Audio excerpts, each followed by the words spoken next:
everyone. In the previous tutorial, we have seen a basic Hello World program in C and how to execute it. Now, in this tutorial, let us understand that program in detail. To understand this, let's first understand what is a preprocessor. Computer did not understand English language. We need to convert our code into the machine language. It is done by compiler. But before compiling any program, we need to preprocess our source program, and this is done by preprocessor. Preprocessor is a program which is used to process our source program before compiling. In our program, hash is a preprocessor directive. Preprocessor directs those commands which start from hash. Include, as the name said, it includes all the commands in the given file, and stdio.h and stdlib.h are called the header files. We are not going in detail right now, we will understand it later, but for now, we just need to understand that these are the preprocessor commands, and here stdio.h standard input output and stdlib.h standard library are the header files. They are the file with extension .h. A file contains C function declarations and macro definition to be shared between many source files is called a header file.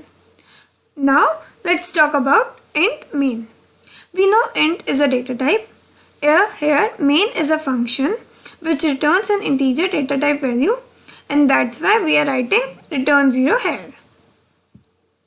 But if we don't need to return anything, we can use void instead of int. And then we don't need this return 0. But in our program, we are going to write int main. Okay? Main is a function, a set of statements.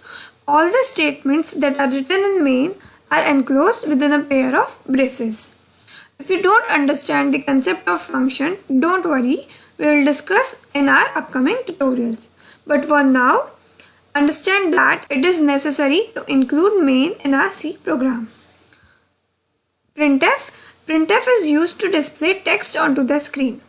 The definition of printf function is defined in stdio.h file, and that's why we include this header file in our code. Now, as we have understood the whole program, let's execute it. So click on the build and run button, and here we can see Hello World.